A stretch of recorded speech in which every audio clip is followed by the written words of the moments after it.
शुरुआत करेंगे अच्छी और सच्ची खबरों की बात। सबसे पहले महाकुंभ की, जिसका आज 11वां दिन है और इन 11 दिनों के भीतर 10 करोड़ से ज्यादा लोग महाकुंभ में अपनी मौजूदगी दर्ज करवा चुके हैं।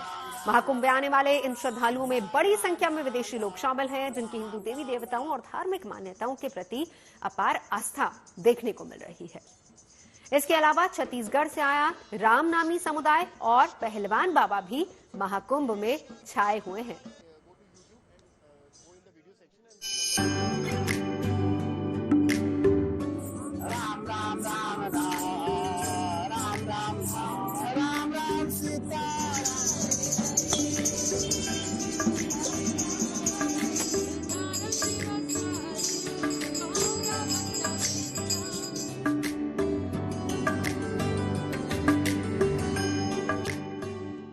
महाकुंभ का ये मेला कितना अद्भुत और अलौकिक है, इसकी गवाही मंत्रमुग्ध कर देने वाली ये तस्वीरें दे रही हैं।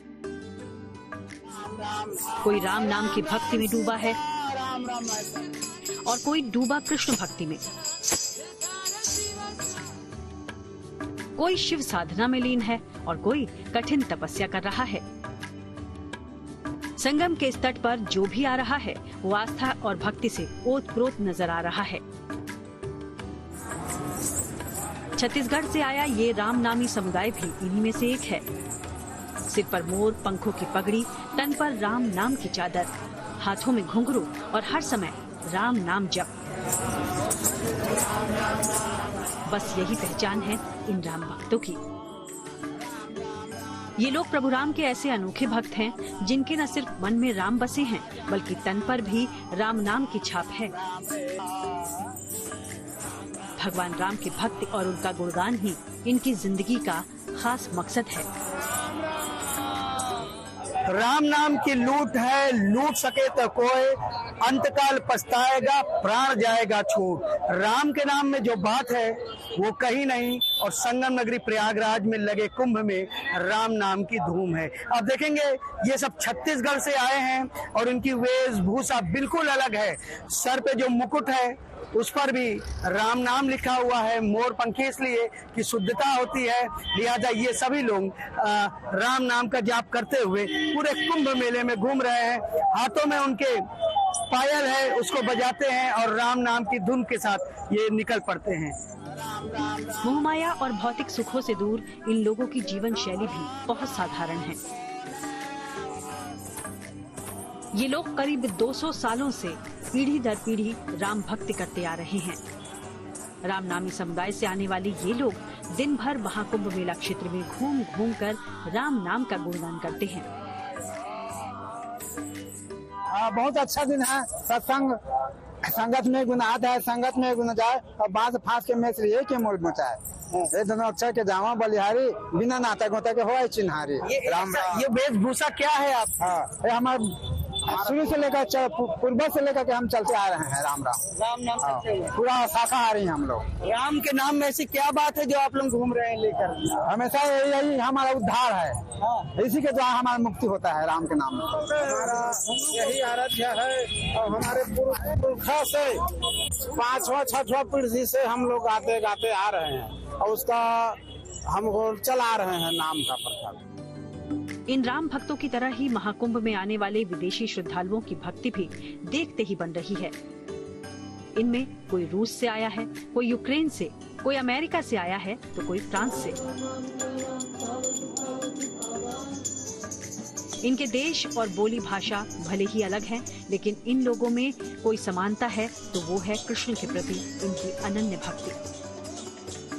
ये विदेशी श्रद्धालु सनातन और भारतीय सभ्यता से कितने प्रभावित हैं, ये इनकी बातों और रहन सहन से साफ झलक भी रहा है। इस महाकुंभ में विदेशियों की रुचि अधिक नजर आ रही है। बाहर से रशिया, अफ्रीका, अमेरिका से आए लोग सनातन की भक्ति में माहौल में रम गए हैं और हरे राम हरे कृष्ण का जय घोष कर रहे हैं, ड्रम्स बजा रहे हैं, गीत गा रहे हैं, भजन। हरे कृष्णा कृष्णा कृष्णा हरे हरे, हरे राम राम राम हरे हरे। भारतीय वेशभूषा साड़ी में यहाँ पर फॉरेनर हैं, साथ में अपने छोटे से प्यारे से बच्चे को भी लिए हुए हैं। कहाँ से आई हैं आप? रूसिया रशिया से आए हैं। कब आई हैं? वृंदावन में कामिल किया मैं कीर्तन। आपने एकदम भारतीय वेशभूषा में साड़ी पहने हुए, कैसा लग रहा है? जय Shri Prabhupada, this is Vaishnava dress. Mahakumbh में कैसा लगा? महाकुंभ amazing. मैं distribute prasadam for people, make Hari नाम, take गंगा स्नान। ये लोग महाकुंभ में मोक्ष और पुण्य कमाने के मकसद से आए हैं। यूक्रेन की रहने वाली देव स्वरूपा ने बताया कि उन्हें महाकुंभ तक पहुंचने के लिए कई चुनौतियों से गुजरना पड़ा, लेकिन चुनौतियों के आगे देव रूपा ने हार नहीं मानी और वो महाकुंभ के इस महाआयोजन का हिस्सा बनने के लिए यूक्रेन से दौड़ी चली आई। हमारे साथ यूक्रेन से आई हुई देवा रूपा है मौजूद, जो इस वक्त हाथ में मंजीरा लिए हुए हैं और हरे राम हरे कृष्णा गीत गा रही हैं। देवा रूपा, आप हरे राम हरे कृष्णा मैं देख रहा था, आप बहुत देर से आप गुनगुना रही थी, एक बार अपने अंदाज में दर्शकों को सुना। हम बहुत मुश्किल से अपने देश से आए, सबको मालूम स्थिति क्या है, लेकिन हम खर्चा बहुत ज्यादा करके है, 3 बार टिकट खरीद के है, वीजा का फीस जमा के, तब हम आपकी भारत भूमि में आए। आपको मालूम था आना बेहद कठिन है यहाँ, उसके बाद भी आप महाकुंभ को लेकर यहाँ पहुंची हैं। प्रभु, मैं यहाँ पर आए यूक्रेन, इटली, तुर्की, कुवैत, देन मुंबई। यस, कठिन बहुत है, इसलिए इसको वैल्यू हम समझता है। वी अप्रिशिएट मोर। देवरूपा जैसे श्रद्धालु ही नहीं बल्कि महाकुंभ में आए अनोखे साधु संत और बाबा भी खूब छाए हुए हैं। इन्हीं में से एक हैं राजपाल सिंह उर्फ पहलवान बाबा, जो आज की युवा पीढ़ी को नशे के जंजाल से दूर रहने के लिए कसरत करने का संदेश दे रहे हैं। पहलवान बाबा ने बताया कि उनकी उम्र 50 साल है और वो उम्र के इस पड़ाव पर भी एक हाथ से 10,000 पुशअप कर सकते हैं। 50 साल की एज में इतनी मेहनत कर सकते हैं तो मेरा युवाओं को यही जगाने का उद्देश्य है। तो आप तो हमसे कहीं 4 गुना ज्यादा कर सकते हैं, क्योंकि आज का युवा बहुत भटका हुआ है। गलत संगत में पड़ने की वजह से, कुछ गलत चीजें खाने की वजह से वो कमजोर हो चुके हैं और नशे की लत पड़ चुकी है। तो मैं सभी को यही कहता हूँ, माँ बाप की आज्ञा का पालन करिए, संतों का बड़ों का आदर करिए, घर का देसी भोजन खाइए, तो आप भी मेरी तरह ऐसे मजबूत और स्वस्थ हो जाएंगे। महाकुंभ का ये मेला ऐसे न जाने कितने अनोखे रंगों से भरा पड़ा है, जिसकी चर्चा इन दिनों पूरी दुनिया में हो रही है। प्रयागराज से आनंद राज और समर्थ श्रीवास्तव के साथ bureau report, good news today. और महाकुंभ के इस आयोजन में कल्पवासी भी बड़ी संख्या में पहुंच रहे हैं, जो पौष पूर्णिमा के स्नान के साथ ही संगम के इस तट पर कल्पवास कर रहे हैं। कल्पवास एक कठिन साधना है, जिसका जिक्र रामचरितमानस और महाभारत जैसे महाग्रंथों में भी मिलता है। कहा यह जाता है कि कल्पवास के नियम कभी भी अपनाए जा सकते हैं, लेकिन शास्त्रों के मुताबिक कुंभ, महाकुंभ और माघ महीने में कल्पवास का महत्व काफी बढ़ जाता है, क्योंकि कल्पवास को आत्मिक शुद्धि का सर्वोच्च साधन माना जाता है और इसी वजह से इस पूर्ण महाकुंभ में लाखों कल्पवासी इन दिनों कल्पवास की कठिन साधना में लीन है। हम आपको बता दें कि कल्पवास की अवधि 1 रात से लेकर 12 वर्ष तक हो सकती है, जिसके लिए पद्म पुराण में महर्षि दत्तात्रेय 21 नियम बताते हैं, जिनका पालन हर कल्पवासी के लिए बहुत जरूरी होता है। लेकिन अगर इन नियमों का पालन सही से न किया जाए तो तपस्या भंग मानी जाती है। मान्यता ये भी है कि कल्पवास के नियमों का पालन करने वालों को भगवान विष्णु की विशेष कृपा हासिल होती है और जीवन में सुख समृद्धि और सौभाग्य बना रहता है। हमारे सहयोगी संजय शर्मा भी कल्पवासियों के शिविर में पहुंचे। कल्पवास भारतीय सनातन संस्कृति में तपस्या का एक ऐसा सालाना उत्सव है जिसमें तपस्वी कल्पवासी पूरे माघ महीने में गंगा तट पर रहते हैं, तपस्वियों सा जीवन व्यतीत करते हैं। यानी कम शब्दों में माने तो ये एक तरह से वानप्रस्थ की भूमिका और संन्यास का मार्ग प्रशस्त करता हुआ दिखाई पड़ता है, जिसमें तपस्वी एक समय खाना खाते हैं, 2 समय स्नान करते हैं, स्नान करने से पहले भी अपने शिविर में स्नान करते हैं और उसके बाद सारे दिन भजन कीर्तन के साथ उनका जीवन ऐसा भगवत भजन में बीतता है। ऐसा लगता है मानो वो सदियों पहले पहुंच गए हैं, जहां आश्रम व्यवस्था है और जहां लोग जंगल में तो हैं लेकिन बस्ती से सटे, शहर से हटे। शांति के साथ वो सिर्फ और सिर्फ भगवत भजन में अपना जीवन व्यतीत करते हैं। एक परिवार की 3 पीढ़ियां हैं जो यहाँ कल्पवास कर रही हैं। 3 पीढ़ियों का मतलब दादाजी और उनके बच्चे और उनके भी पोते पोतियां सारे, यानी एक तरह से एक घरेलू ट्रेनिंग भी यहाँ हो जाती है कि आगे कल्पवास कैसे करें, नई पीढ़ी तक ये चीज आती है। तो कल्पवास का आप लोगों का मतलब मकसद क्या रहता है? कल्पवास जो है सनातन संस्कृति जागृत करने के लिए, आत्मशुद्धि के लिए किया जाता है और ईश्वर प्राप्ति के लिए। तो कितने साल से आप कर रहे हैं? हम तो इसी साल आए हैं।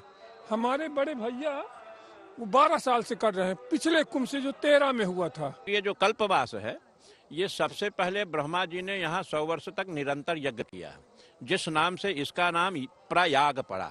याग अर्थात यज्ञ, उसमें प्र उपसर्ग लगने के कारण इसका नाम प्रयाग हुआ। और उस कालखंड में, चूंकि यज्ञ हुआ उस कालखंड में, यहाँ ऊर्जा का विशिष्ट प्रवाह हुआ। बड़े बड़े ऋषि महर्षि मुनि आते थे, वो अपने 11 महीना के किए हुए ज्ञान को 1 महीने में यहाँ प्रवाहित करते थे। उसे सुनने के लिए व्यक्ति आता था और घास फूस की झोपड़ी डालकर यहाँ रहता था। तब ये टेंट आदि नहीं थे। उस समय से ये परंपरा चली, लोग आना, यहाँ की ऊर्जा के प्रवाह को लेना, माता गंगा का स्नान करना और अपनी साधना सिद्धि करना, साथ ही अपने मोक्ष या सांसारिक, संसार में प्रवृत्ति और निवृत्ति 2 प्रकार के मार्ग भगवान ने दिए हैं। निवृत्ति मार्ग मोक्ष के लिए ले जाता है और प्रवृत्ति मार्ग संसार की ओर ले जाता है। संसार की ओर प्रवृत्ति मार्ग से किया गया पूजा पाठ, ध्यान, कल्पवास, यह सब संसार में उन्नति देता है और सतपथ, अच्छे मार्ग पर चलने का एक अच्छा सा रास्ता प्रदर्शित करता है। आगे बढ़ते हैं। आज दिल्ली के कर्तव्य पथ पर गणतंत्र दिवस परेड की फुल ड्रेस रिहर्सल की गई, जिसकी कुछ भव्य तस्वीरें सामने आई हैं। इस बार 26 जनवरी को कई नई बातें देखने को मिलेंगी। इस बार 5000 से ज्यादा कलाकार भारतीय वाद्य यंत्रों के साथ 45 नृत्य शैलियां पेश करेंगे। परेड में बैटलफील्ड सर्वेलांस सिस्टम संजय और सतह से सतह पर मार करने वाली शॉर्ट रेंज बैलिस्टिक मिसाइल प्रलय भी शामिल होगी।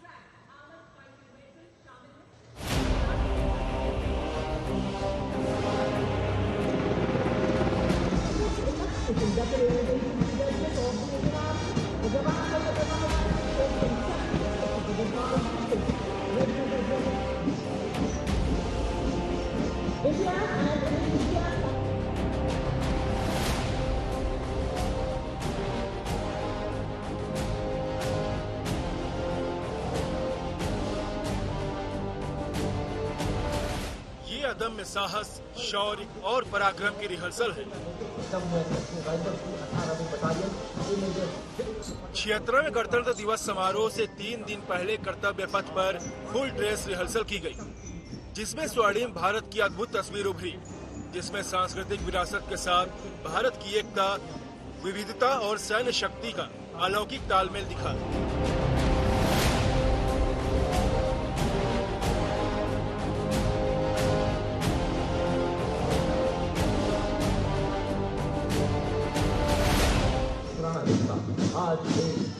देशभक्ति के जोश, जज्बे और जुनून के साथ गणतंत्र दिवस मनाने की तैयारी पूरी हो चुकी है। सुबह के समय कड़ाके की ठंड और घने कोहरे के बावजूद कर्तव्य पथ पर शूरवीरों और कलाकारों का जोश, उत्साह और उमंग कई गुना ज्यादा है।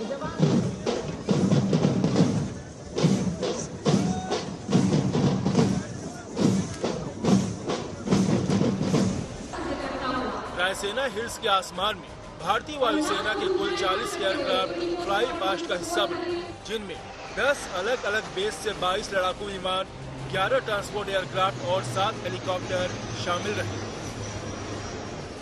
जिन्होंने 12 अलग अलग फॉर्मेशन में उड़ान भरी। इनमें 3 हेलीकॉप्टर ने आर्मी, नेवी और एयरफोर्स का फ्लैग लहराया। 3 MiG-29 फाइटर जेट बाज फॉर्मेशन में दिखे। एक हेलीकॉप्टर देश की आन बान और शान तिरंगे को लहराता दिखा, जबकि 4 Mi-17 IB हेलीकॉप्टर ने ध्वज फॉर्मेशन बनाया। इस बार गणतंत्र दिवस समारोह में कई नए बदलाव होने जा रहे हैं, जिनमें परेड की शुरुआत आह्वान दस्ता ही करेगा, जिसमें शामिल होने वाले कलाकारों की संख्या बढ़कर 5000 हो गई है, जो भारतीय वाद्य यंत्रों के संगीत के साथ परेड की शुरुआत करेंगे। अभी तक ज्यादातर आप देखते थे कि जो कल्चरल परफॉर्मर्स हैं वो कर्तव्य पथ पर चलते हुए आते थे और जहां पर प्रेसिडेंशियल बॉक्स है, जहां पे राष्ट्रपति जी विराजमान हैं बाकी डिग्निटरीज के साथ, उसके सामने जाकर वो परफॉर्म करते थे और फिर चलते हुए आगे की ओर निकल जाते थे। तो ये समझा गया कि जो बाकी के लोग मौजूद हैं उनको ये कल्चरल परफॉर्मेंस का नजारा नहीं मिल रहा है, इसलिए ये पूरा कर्तव्य पथ के ऊपर फैलकर सबके सामने आप देखोगे वो सारा जो कार्रवाई है, जो कोऑर्डिनेशन है, जो कोरियोग्राफी है, वो एक होगा। रक्षा कवच थीम पर आधारित डीआरडीओ की झांकी में पहली बार सतह से सतह पर मार करने वाली शॉर्ट रेंज बैलिस्टिक मिसाइल प्रलय को शामिल किया जा रहा है। प्रलय मिसाइल है वो अपना डेब्यू कर रही है, यानी पहली बार इस परेड में शामिल हो रही है। और प्रलय के अलावा ब्रह्मोस मिसाइल, नाग, आकाश मिसाइल और तमाम दूसरे सिस्टम्स जो हैं वो यहाँ पर इस परेड में शिरकत करने वाले हैं। 500 से 1000 तक पेलोड क्षमता वाली प्रलय मिसाइल 150 से 500 किलोमीटर दूर तक मार कर सकती है। आत्मनिर्भर भारत के संकल्प को मजबूत करने के लिए बैटलफील्ड सर्विलांस सिस्टम संजय को शामिल किया गया है। रणक्षेत्र यानी जंग के मैदान में यह सर्विलांस सिस्टम दुश्मन की हर छोटी बड़ी हरकत की जानकारी देता है, जिनमें जमीन और आसमान में दुश्मन की तरफ से तैनात किए गए हथियारों की सटीक लोकेशन तक देता है। One is the battlefield surveillance system. It is coming for the first time. Indonesia के माननीय राष्ट्रपति श्री प्राबोवो सुबियांतो का हम हार्दिक स्वागत, हार्दिक अभिनंदन। गणतंत्र दिवस समारोह में इंडोनेशिया के राष्ट्रपति प्रबावो सुबियांतो भारत के राष्ट्रीय मेहमान होंगे। पहली बार मुख्य अतिथि के साथ आने वाला कंटिजेंट यानी मार्चिंग दस्ता और बैंड भी कर्तव्य पथ पर दिखेगा। This is the fourth time we have the Indonesian president coming to us as the chief guest. If you look into history, the Indonesian president was the first invitee in 1950 on the first parade. Contingent, most likely it is the first time because we recently started this practice in which we are calling the contingent of the chief guest. पिछले साल अक्टूबर 2024 में Indonesia के नए राष्ट्रपति निर्वाचित हुए Subianto की यह पहली भारत यात्रा है। दोनों देशों का रणनीतिक साझेदारी का जोर है। 2 दिन के दौरे पर भारत आ रहे प्रबावो सुबियांतो के साथ ब्रह्मोस मिसाइल सिस्टम की आपूर्ति पर सहमति बनने की संभावना है। इस बार 26 जनवरी परेड की थीम स्वर्णिम भारत विकास और विरासत है। 90 मिनट के परेड को देखने के लिए 10,000 विशेष अतिथि इस गणतंत्र दिवस समारोह का हिस्सा बनने जा रहे हैं, जबकि आम लोग की संख्या भी हजारों में होगी। दिल्ली से शिवानी शर्मा के साथ bureau report, good news today. देखिए, कर्तव्य पथ पर गणतंत्र दिवस की भव्य परेड के दौरान पहली बार सेना के तीनों अंगों की संयुक्त झांकी भी नजर आने वाली है। युद्ध क्षेत्र में थल सेना का स्वदेशी मुख्य युद्धक अर्जुन टैंक, वायुसेना का तेजस MKI लड़ाकू विमान और हल्के हेलीकॉप्टर, नौसेना का विध्वंसक INS विशाखापट्टनम और दूर से संचालित विमान एक साथ जमीन, पानी और हवा में एक सिंक्रोनाइज ऑपरेशन करते हुए नजर आएंगे। संयुक्त झांकी युद्ध क्षेत्र में भारतीय सेनाओं के बेहतर होते तालमेल को भी दिखाएगी।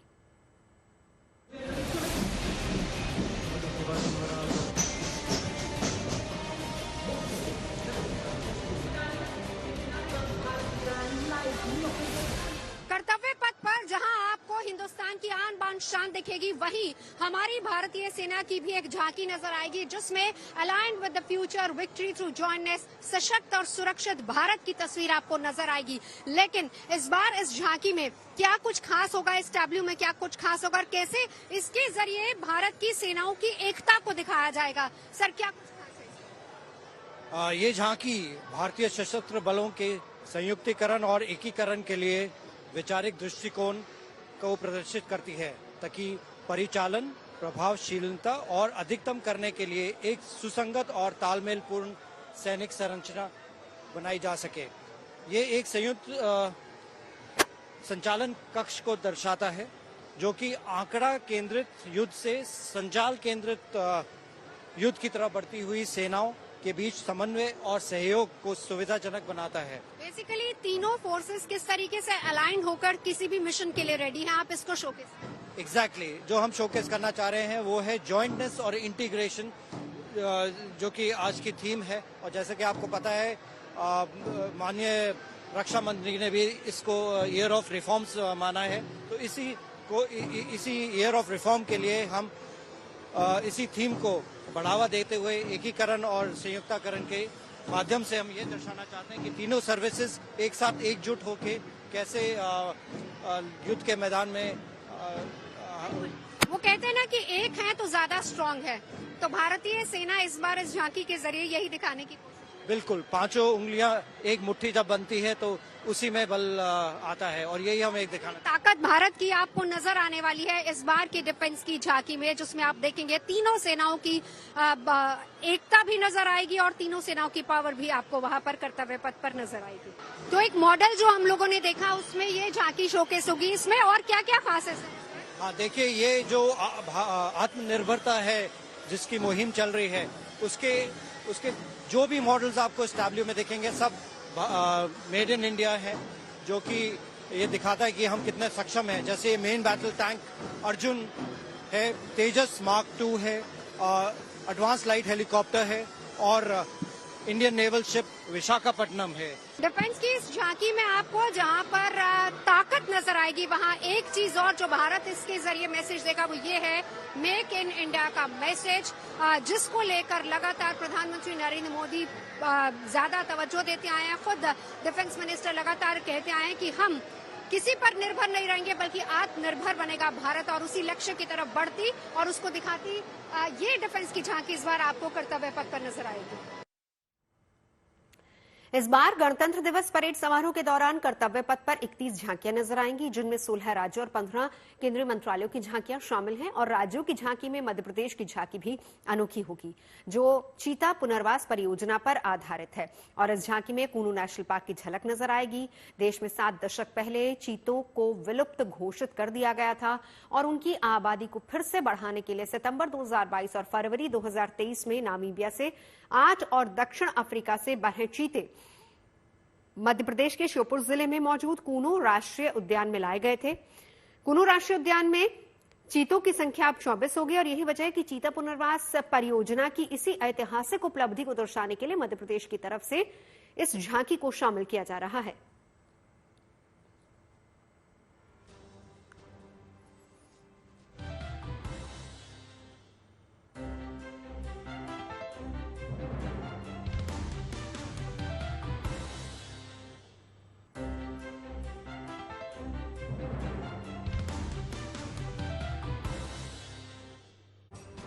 खबरें सच्ची होनी चाहिए, अच्छी खुद ब खुद लगती हैं। Navjot Sandhawa signing off. आप सुनते रहिए गुड न्यूज, देखते रहिए गुड न्यूज टुडे।